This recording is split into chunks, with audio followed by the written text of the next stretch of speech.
Saya coba simpulkan sebentar dengan cepat bahwa setelah selesai sholat yang ditutup dengan salam itu, Assalamualaikum warahmatullahi, Assalamualaikum warahmatullahi. Kata Al-Quran, jangan terburu-buru untuk beraktivitas yang lain sebelum Anda menyempurnakan satu amalan, yang amalan ini begitu dahsyat dalam pandangan Allah Subhanahu wa Ta'ala. Amalannya disebut dengan zikir.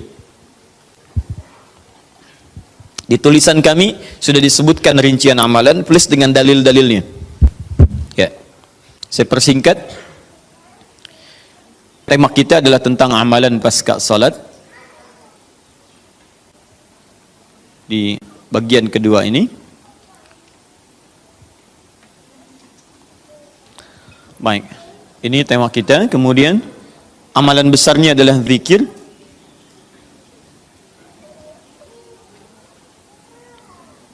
Dalilnya di Quran surah keempat An-Nisa ayat 103.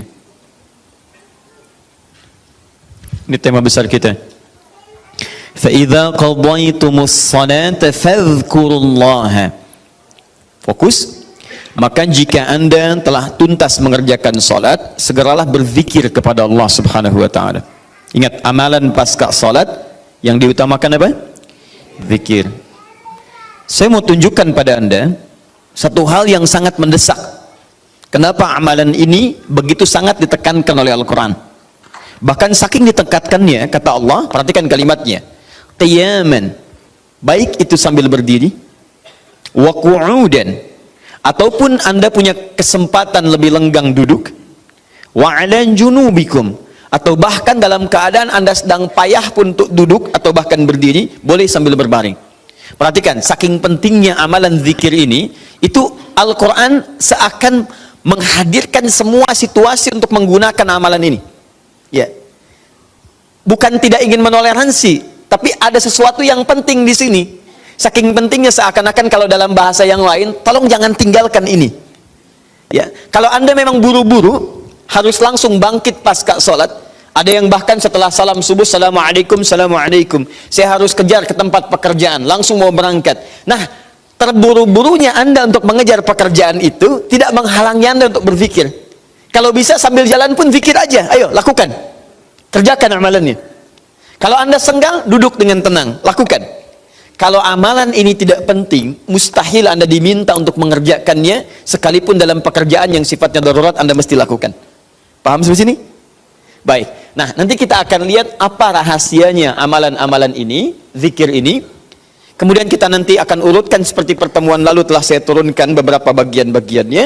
Nanti kita akan gali apa esensi dan rahasia di balik kalimat-kalimat zikir yang kita sampaikan itu.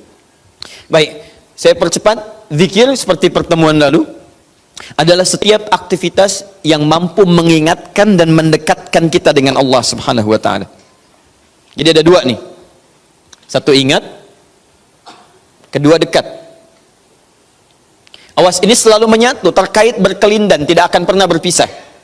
Di orang yang ingat Allah pasti memiliki kedekatan dengan Allah. Jelas ya? Baik, jadi kalau cuma ingat tidak membuat dia dekat, ini bermasalah. Ketika seseorang ingat pada Allah, hubungannya menjadi dekat dengan Allah. Ketika menjadi dekat, maka dia akan dipelihara oleh Allah Subhanahu wa Ta'ala. Dipelihara dari maksiat dan segala yang menyulitkan dia dalam kehidupannya. Makanya mustahil ada orang berzikir tapi berbuat maksiat kepada Allah. Apa nih? Mereknya Akhir TV. Jangan, itu bir. Oh, pakai bismillah dulu lah, mungkin berkurang dosanya dikit. Enggak bisa. Jadi tidak akan bersanding taat dengan maksiat. Anda ingat Allah, mustahil berbuat maksiat. Ya, maaf, seorang karyawan yang ingat Allah tidak akan bermaksiat dalam pekerjaannya. Seorang ibu istri yang ingat Allah tidak akan bermaksiat dalam rumah tangganya. Seorang anak yang ingat Allah tidak akan pernah bermaksiat dalam kehidupannya. Maka dari itu, nanti kita akan lihat puncak zikir, apakah hanya dalam pasca sholat saja atau dalam aktivitas yang lainnya. Maka yang pertama, ini akan membantu mengingatkan dia kepada Allah. Yang kedua, membuat hubungannya dekat dengan Allah Subhanahu wa Ta'ala. Nah, amalan ini ada setidaknya 6-7 amalan.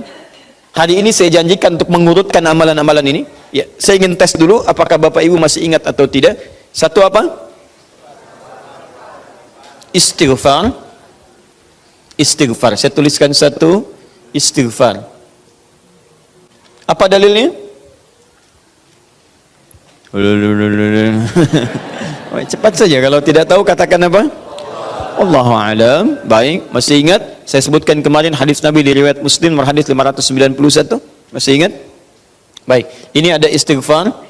Baik, yang kedua apa? Allahu a'lam. Enggak ada, Bu, Allahu a'lam. Baik. Assalamualaikum warahmatullahi wabarakatuh. Assalamualaikum warahmatullahi wabarakatuh. Astagfirullah, astagfirullah, astagfirullah. Allahu a'lam, Allahu a'lam. Enggak ada. Baik. Baik, kita lihat ini istighfar atau masuk kepada kalimat thayyibah. Dalilnya Quran surah keempat ayat 103, kan? Kemudian yang kedua, bisa juga bacaan Al-Quran. Bacaan Al-Quran. Baik, Quran surah ke-15 dalilnya ayat ke-9. Ya inna nahnu nazzalna dzikra. Kami telah turunkan Al-Quran sebagai zikir. Jadi kalau Anda baca Al-Quran, itu Anda sedang berzikir. Kemudian bisa juga hafalan Al-Quran. Anda menghafal misalnya. Baik. Misal Anda tidak membaca, tapi selesai sholat Anda membacakan ayat-ayat Quran sebagai hafalan. Ada ayat kursi misalnya, ada 3 surah yang terakhir, ada kemudian ayat pertama sampai 5 misalnya, Al-Baqarah, ya ada ayat-ayat yang lainnya, hafalan misalnya. Begitu Anda bacakan, Anda sedang berzikir. Dalilnya Quran surah ke-54, ayat 17, ayat ke-22, ayat 32, ayat ke-40. Ketika Allah menyebut para penghafal Quran, menyebutnya dengan proses berzikir. Walaqad yassarnal Qur'ana lidzikri. Kami telah mudahkan Al-Quran sebagai zikir. Ya, hafalan di sini zikir. Untuk dihafal, untuk berzikir. Jadi kalau Anda pasca sholat kemudian membaca ayat-ayat Quran dalam hafalan bukan menggunakan mushaf, maka Anda sedang berzikir kepada Allah Subhanahu wa taala. Dan nilainya 4 kali lebih banyak dibandingkan dengan yang membaca. Ya. Nah.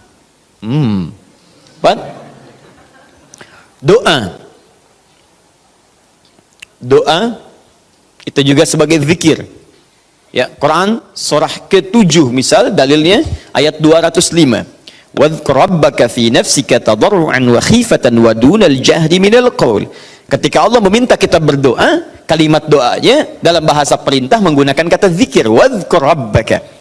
Ayo minta, berdoa, sebut zikir kepada Rabbmu dalam dirimu. Dengan perasaan penuh harap, penuh ketawaduan, minta kepada Allah.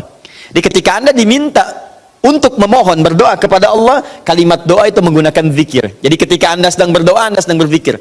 Bukankah saat berdoa Anda ingat kepada Allah? Bukankah saat berdoa keadaan Anda menjadi lebih dekat dengan Allah? Nanti kita akan lihat doa apa yang biasa dibaca Nabi pasca sholat dan seperti apa cara memohonnya. Ada rahasianya.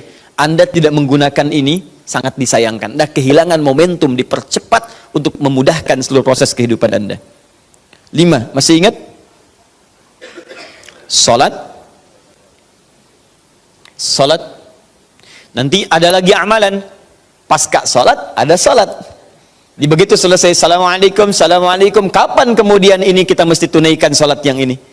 Dan ada rahasianya juga.